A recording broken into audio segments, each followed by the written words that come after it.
Olá, olá pessoal, bom dia, tudo bem? Aqui é Fábio Pirajá, bom dia, boa tarde, boa noite, né? Boa madrugada. Depende de onde você está, em que país que você está, em que estado, que cidade, que horário. Esse é o Memória Capixaba. É uma memória, na verdade, né? Porque não é só capixaba. De repente a gente vai mudar o nome desse canal para Memória. Memória, canal Memória. Memória de todos os lugares, né? E especificamente, como eu sou capixaba, moro aqui em Vitória, capital do Espírito Santo, então a gente está sempre fazendo pesquisa acerca das nossas cidades, cidades do Espírito Santo, nossa gente, né, o nosso povo, que é 100% imigrante, sei não, né? 95% imigrante, e, claro, os povos indígenas naturais que já estavam aqui desde tempos imemoriais, né? O Brasil tinha cerca de 3 milhões de povos indígenas, nações indígenas na época do descobrimento, no século XVI, início do século XVI, final do século XV, né? Então a gente tem que reconhecer que esses povos estão intrinsecamente ligados ao nosso DNA, não só a nossa história, né? Nossas ruas e avenidas e vários nomes são nomes do Tupi, do Guarani, né? E depois, claro, os portugueses que chegaram, depois franceses e ingleses tentaram, holandeses, e depois de tudo italianos e alemães e poloneses e pomeranos, e no final das contas os japoneses que chegaram no início do século XX, e chineses também, né? É uma migração e imigração intensa, enorme, que não tem como a gente negar ou esconder ou esquecer, né? Não faz parte da nossa do direito de ninguém fazer isso aí, né? Os povos são assim, eles estão sempre andando para lá e para cá como se fossem dunas de areia, sobem aqui um pouquinho, desce, depois sobe aqui um pouquinho, e a humanidade está sempre andando desde os tempos das primeiras imigrações de seres humanos que vieram da África para o resto da Europa, Oriente Médio, e saíram desbravando o mundo, né? Mas hoje eu vou tratar com vocês sobre um assunto interessante, não só esse de hoje, que é os surtos de varíola, vários surtos de varíola, essa doença terrível, doença grave, gravíssima, está extinta, extirpada do Brasil, graças a Deus, né? O último grande surto foi nos anos 70, iniciozinho dos anos 70, e de lá para cá, né, a gente não ouve falar em varíola mais, graças a Deus, porque é uma doença terrível. Mas nós tivemos outras doenças, né, terríveis. Tivemos, por exemplo, uma epidemia, aqui no Espírito Santo especificamente, uma epidemia de cólera muito grave ainda no século XIX. Ali no finalzinho do século XIX, tivemos a gripe espanhola, que graçou por aqui logo depois da Primeira Guerra Mundial, ali nos anos de 1918, 1919, 1920. Familiares, né, meus familiares, por parte de pai, foram atingidos por essa gripe espanhola. Também tivemos a malária, febre amarela, malária, né, do Aedes aegypti, do mosquito, nos anos 1920, né, 1930, inclusive com a Comissão de Saúde da Fundação Rockefeller de Nova York agindo por aqui no Espírito Santo, Minas Gerais, Rio, tudo, né, Bahia. E tivemos também essa malária, surto de malária no norte do Espírito Santo, sul da Bahia, em 1971, mas hoje a gente vai tratar da varíola, né, gente? A varíola é uma doença muito grave, uma doença terrível. Aqui nessa foto é uma foto de 1918, uma foto feita nos Estados Unidos, no Oakland Municipal Auditorium, em 1918, tratando da epidemia de gripe espanhola. É só uma foto para a gente mostrar aqui como eram os tratamentos na medicina nessa época, na ciência, né? Muitas vacinas, já havia vacinas, há muitos anos já há vacinas, né? Existem relatos de vacina no Egito antigo, na Grécia antiga, na antiguidade, né? Já havia esse entendimento de você inocular uma dose menor da doença, ou do vírus, da bactéria, na pessoa, né? E o organismo criar anticorpos. É assim que funcionam as vacinas, né? E existem relatos muito antigos, né? Então, é claro que na era moderna a gente tem vacinas importantíssimas, né? Agora, essa doença, gente, a varíola, é uma doença que é uma doença grave, né? Muito feia, gente. Você vê aqui, ó, a varíola em 1520, e esse surto de varíola no século XVI chegou aqui no Brasil, trazida por franceses e holandeses, né? 56 milhões de mortes. Você imagina 56 milhões de mortes no século XVI, né? Você acabaria com metade da população da Europa, né? Mais da metade da população da Europa, né? E nesse quesito aqui, se a gente vem no Google e dá uma busca, gente, ó, a varíola é uma doença contagiosa, mortal, causada pelo vírus Orthopoxvirus variolae, do latim, né? E foi erradicada em 1980, devido à enorme vacinação que aconteceu, né, no mundo inteiro, né? E a varíola era uma das doenças que mais causou mortes na história da humanidade, com 300 milhões de vítimas no século XX.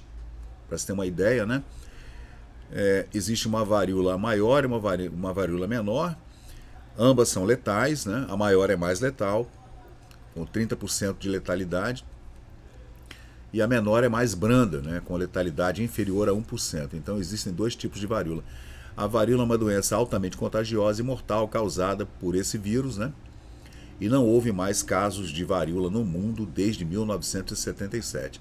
Existem alguns teóricos da conspiração que falam acerca da utilização do vírus da varíola como arma de guerra, né? Então existe essa coisa, que existem, claro que existe o vírus da varíola trancado em laboratórios, né, no mundo inteiro, e ele poderia ser utilizado para causar uma guerra bacteriológica, né, digamos, mas são teorias da conspiração.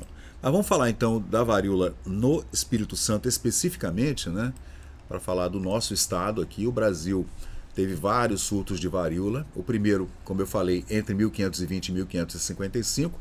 Os franceses trouxeram no Maranhão a doença. Depois a gente teve essa epidemia relacionada ao tráfico negreiro de escravos africanos em 1560, 1580. Também por portugueses na mesma época. A gente não sabe, né, da onde exatamente veio o vírus, mas com certeza da Europa, né? Em 1908 houve uma grande epidemia de varíola no Rio de Janeiro, que chegou ao Espírito Santo. Existem relatos nos jornais capixabas, eu vou mostrar para vocês, com 6.500 casos na capital da República, né? E o último caso de varíola, então, foi em 1971, no Rio de Janeiro, que chegou ao norte do Espírito Santo, chegou à Bahia. Em 1973, então, a OMS expediu um certificado dizendo que a doença estava erradicada, né? É uma doença muito grave, muito feia, né? Agora, a gente faz aqui fiz uma busca, gente, aqui nos jornais, né, do Espírito Santo e do Rio de Janeiro. Existem muitos relatos, centenas e centenas de relatos, né? E o primeiro que eu encontrei, gente, que está aqui nesse documento que eu criei aqui, é de 1866, né, aqui no Espírito Santo, né, falando sobre a varíola, né? O doutor inspetor da saúde pública manda um ofício número 74 para o Palácio do Governo da província do Espírito Santo.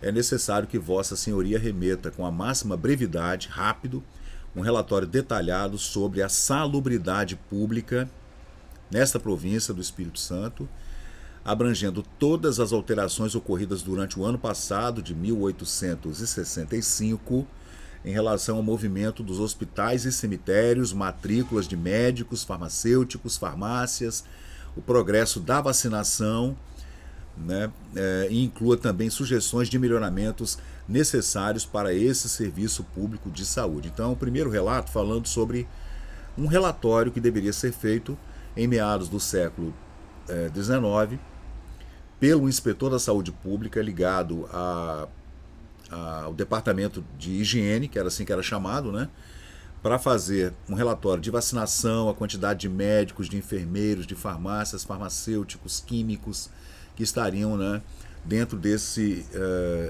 escopo de tratamento de doenças no Espírito Santo, inclusive a varíola, né. Em 1867, tem aqui um documento datado de 17 de agosto de 29 de agosto de 67, é assinado pelo Dr. Ernesto Mendo de Andrade e Oliveira, comissário de vacinação da província do Espírito Santo, em conformidade com o artigo número 1, o primeiro parágrafo do artigo número 21 do regulamento de 17 de agosto de 1864, anunciando que aos domingos e também às quintas-feiras, domingo e quinta, às 9 horas da manhã, no Paço Municipal, no Paço da Câmara Municipal aqui da província do Espírito Santo, haveria vacinação geral aqui em Vitória, né? Vacinação contra essas doenças graves, né?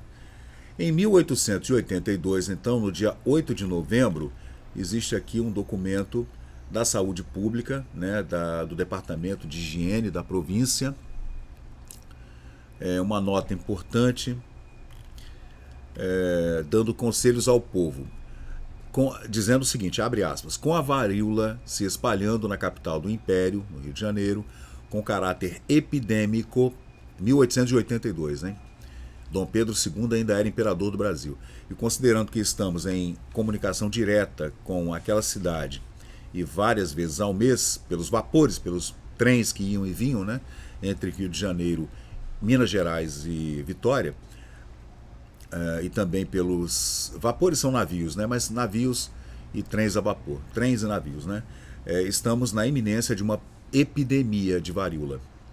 Por isso, humildemente, dirijo-me ao público, aconselhando medidas preventivas descritas abaixo, não só para prevenir, mas também para atenuar os horrores dessa doença, dessa moléstia, caso infelizmente sejamos atingidos por ela. Ele vê que é um fato que não tem consumado. Haverá um surto de varíola no Espírito Santo em 1882, porque no Rio de Janeiro a doença estava agraçando, né?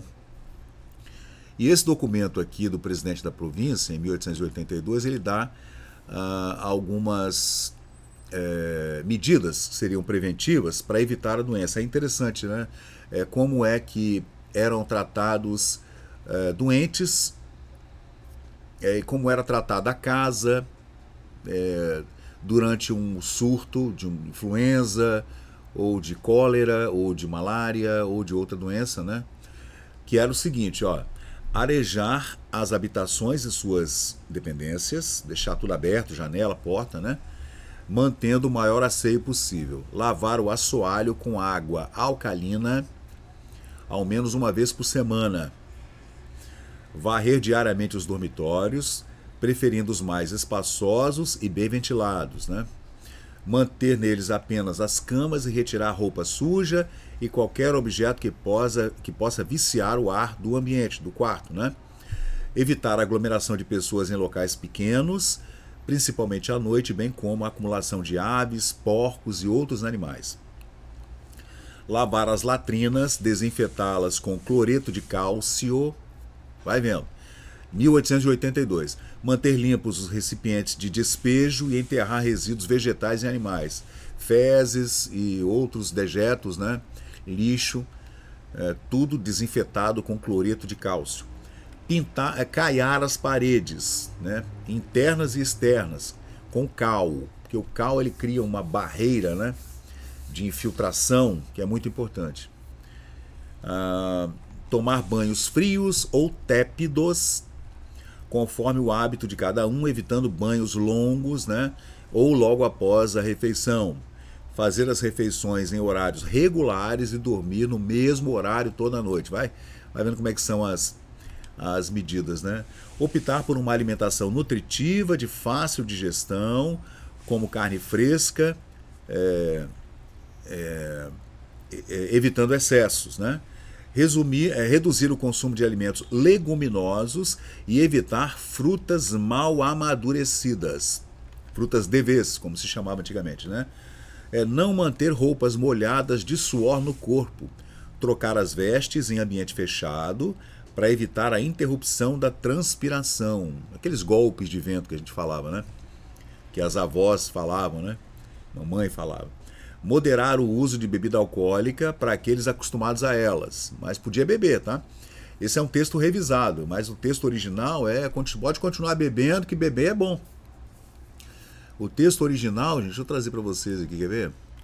É que eu dei uma revisada nesse texto, quer ver? Quando ele fala de bebida alcoólica, deixa eu trazer aqui para vocês, que é bem interessante. Deixa eu aumentar aqui, cadê? Como é que as coisas mudam, né, gente? É interessante. Deixa eu ver onde é que está o texto original. Cara, é muito legal como é que as coisas mudam, né? Com o passar dos séculos, dos anos, das décadas, né? Ai, meu Deus, eu não estou achando. Mas está falando de bebida alcoólica. Aqui, ó. Deixa eu ver aqui.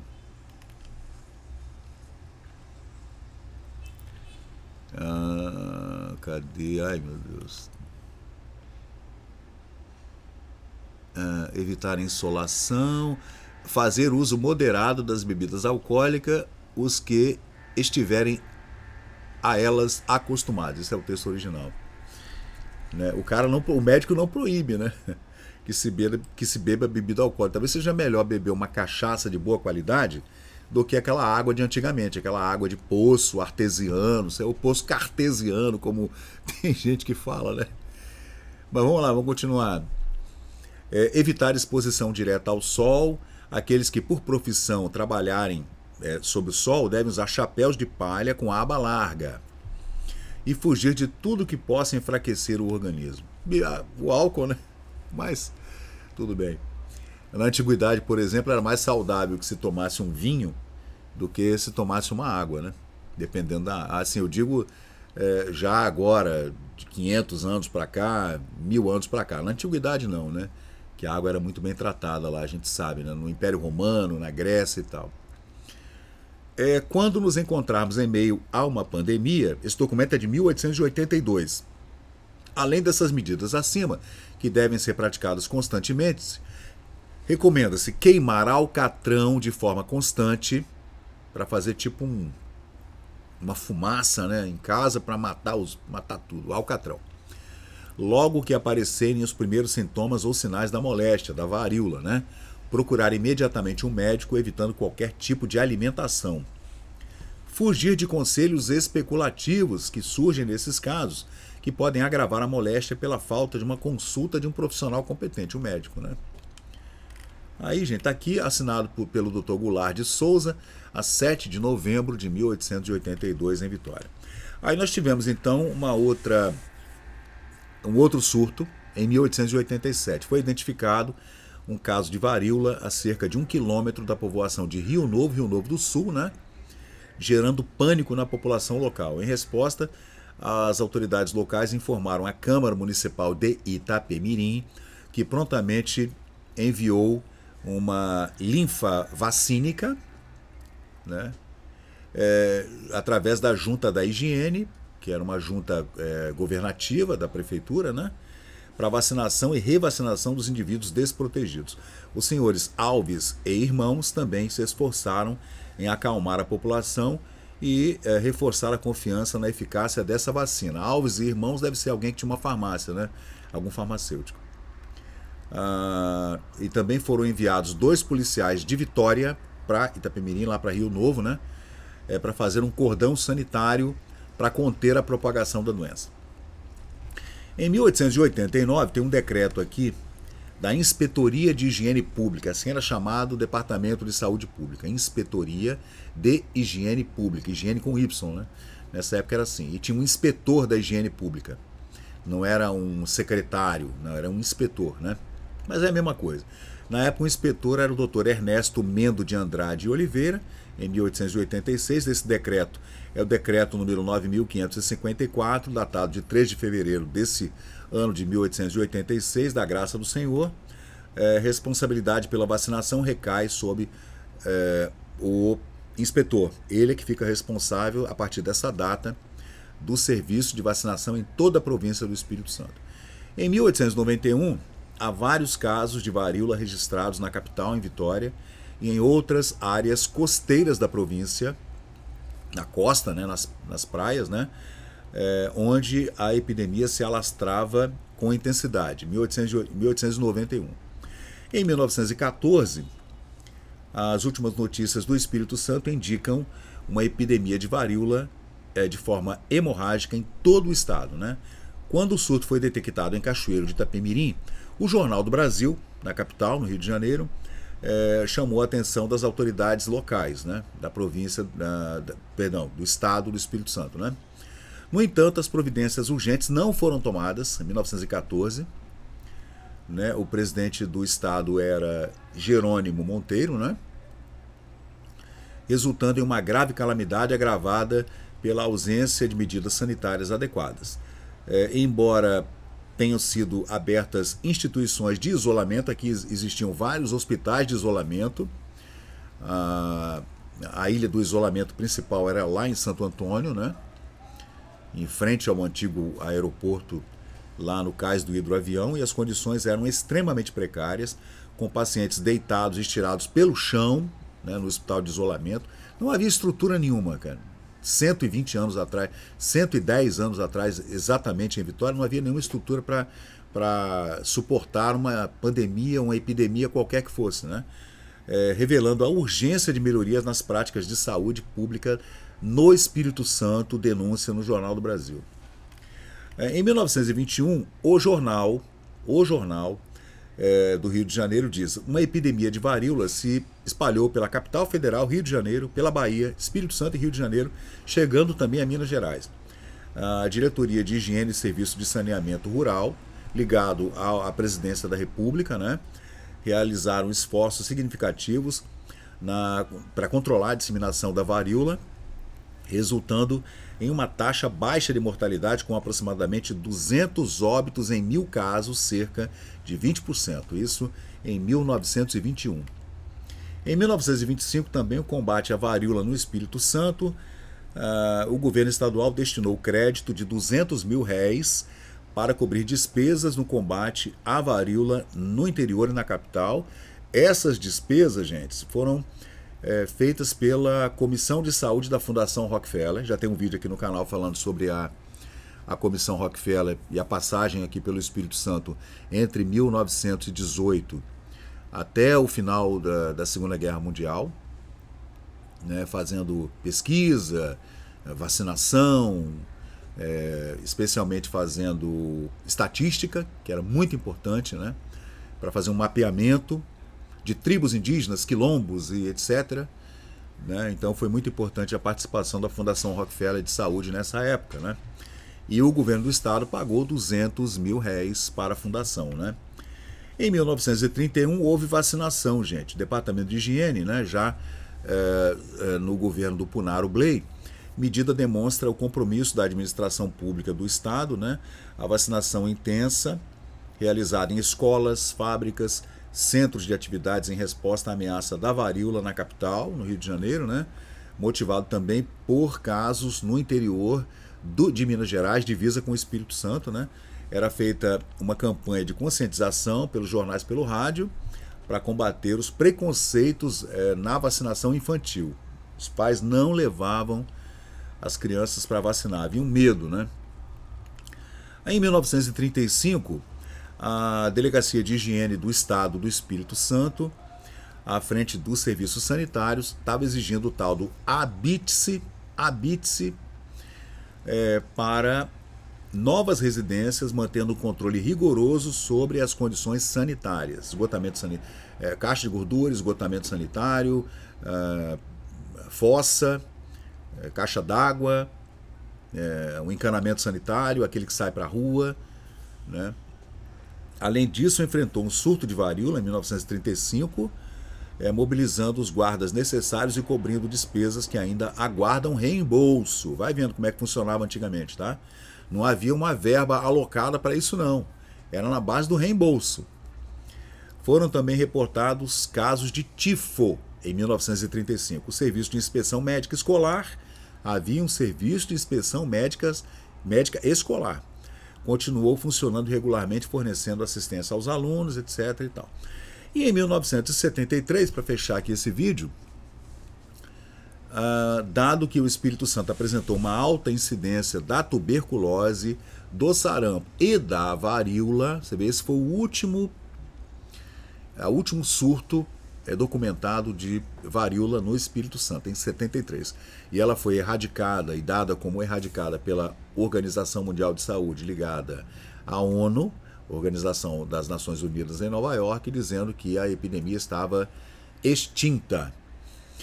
O estado do Espírito Santo foi escolhido como polo de campanha nacional de vacinação promovida pelo Ministério da Saúde já em 1973, durante a presidência do senhor Emílio Garrastazu Médici, visando imunizar mais de 45 mil crianças. Para tal, foram montados então 46 postos de vacinação nos municípios de Vitória, Vila Velha e Cariacica, com atendimento do dia 3 ao dia 21. O mês, eu não sei qual é o mês, mas o ano é de 1973. O documento oferece então essa histórica evolução da doença, da varíola especificamente, mas falando também de outras doenças como o influenza, a gripe espanhola, o tifo, febre amarela, malária, tuberculose, sarampo, coqueluche e outras doenças, né? E as suas vacinas, como a BCG, a tríplice, etc., tríplice viral e outras vacinas importantes, né? Foi um esforço conjunto, ainda da província do Espírito Santo, ainda na capitania, que tem surtos de varíola, que é o mote do vídeo de hoje, da varíola em 1520, trazida por franceses para cá. Em 1560, trazida por portugueses e africanos nesses navios negreiros que vinham da África para a costa do Espírito Santo em 1560, 1562, 1563, até 1568.